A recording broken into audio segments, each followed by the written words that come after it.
Happy holidays. I hope everyone is doing well. Today I'm going to read the book, The Polar Express. It's about a boy who goes on quite the adventure. I hope you enjoy it. The Polar Express by Chris Van Allsburg. One Christmas Eve many years ago, I lay quietly in my bed. I did not rustle the sheets. I breathed slowly and silently. I was listening for a sound a friend had told me I'd never hear, the ringing bells of Santa's sleigh.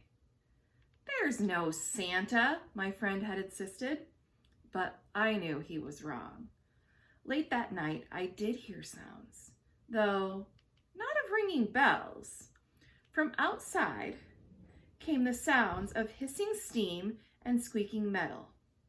I looked through my window and saw a train standing perfectly still in front of my house.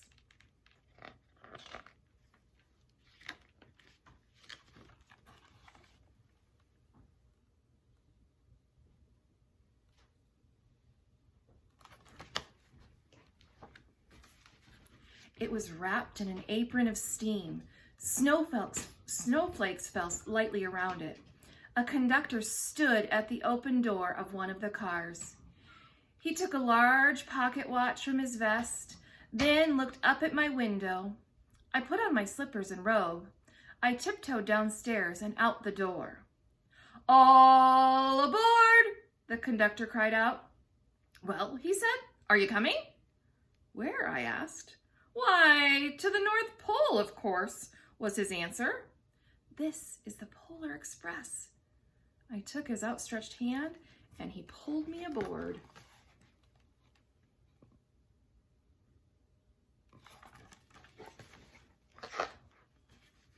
The train was filled with other children, all in their pajamas and nightgowns.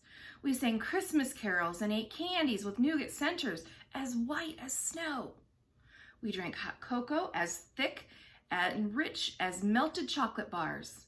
Outside, the lights of town and villages flickered in the distance as the Polar Express raced northward.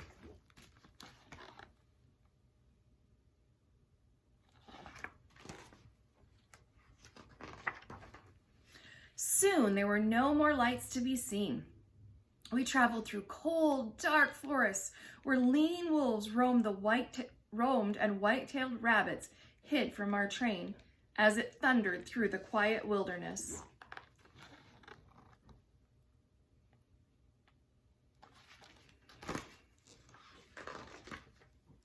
We climbed mountains so high it seemed as if we would scrape the moon.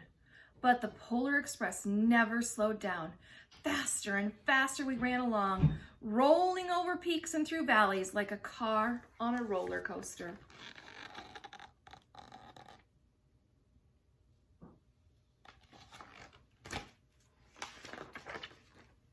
The mountains turned into hills, the hills to snow-covered plains.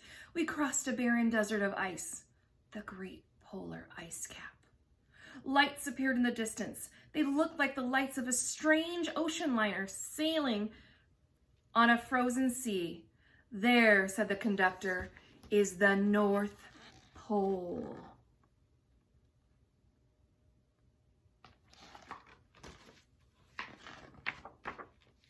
The North Pole. It was a huge city standing alone at the top of the world, filled with factories where every Christmas toy was made. At first, we saw no elves. "They're gathering in the center of the city," the conductor told us.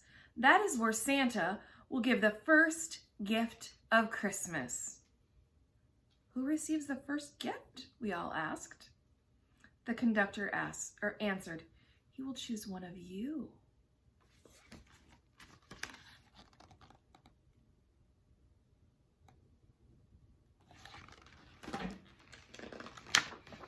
"Look," shouted one of the children, "the elves!"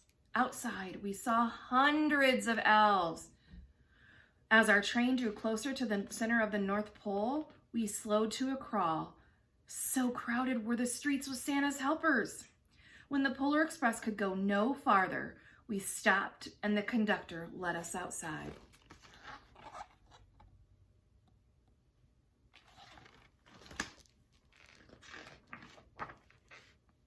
We pressed through the crowd to the edge of a large open circle. In front of us stood Santa's sleigh.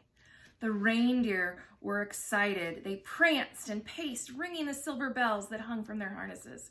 It was a magical sound like nothing I'd ever heard. Across the circle, the elves moved apart and Santa Claus appeared. The elves cheered wildly. He marched over to us and pointed to me. "Let's have this fellow here." He jumped into his sleigh. The conductor handed me up.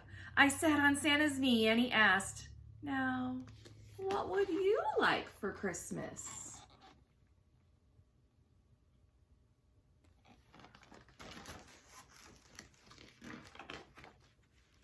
I knew that I could have any gift I could imagine, but the thing I wanted most for Christmas was not inside Santa's giant bag.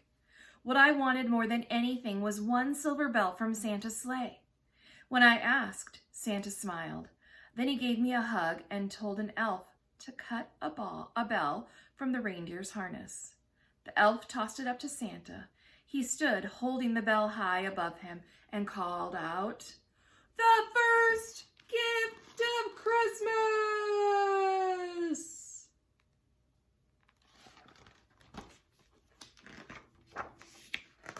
A clock struck midnight as the elves roared their approval. Santa handed me the bell and I put it in my bathrobe pocket. The conductor helped me down from the sleigh. Santa shouted out the reindeers' names and cracked his whip. His team charged forward and climbed into the air. Santa circled above us, then disappeared in the cold, dark, polar sky.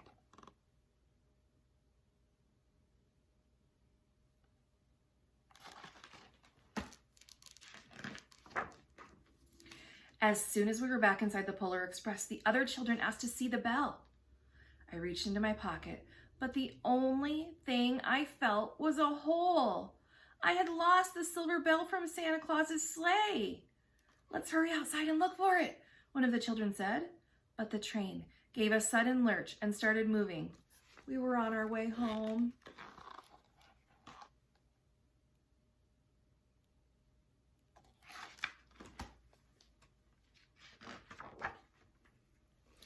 It broke my heart to lose the bell.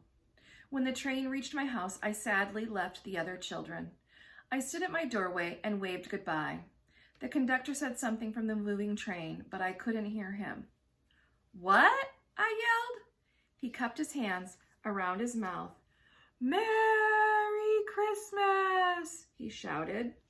The Polar Express let out a loud blast from its whistle and sped away.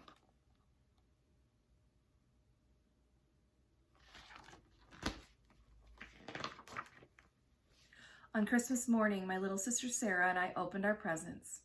When it looked as if everything had been unwrapped, Sarah found one last small box behind the tree. It had my name on it. Inside was a silver bell. There was a note. "Found this on the seat of my sleigh. Fix that hole in your pocket. Signed, Mr. C." I shook the bell. It made the most beautiful sound my sister and I had ever heard. But my mother said, "Oh, that's too bad." "Yes," said my father, "it's broken." When I'd shaken the bell, my parents had not heard a sound.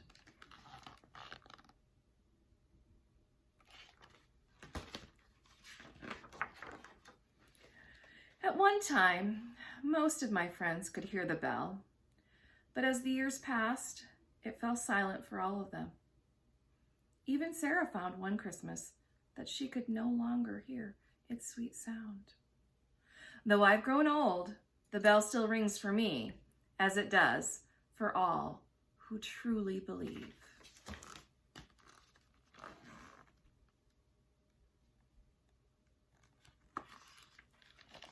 See you soon.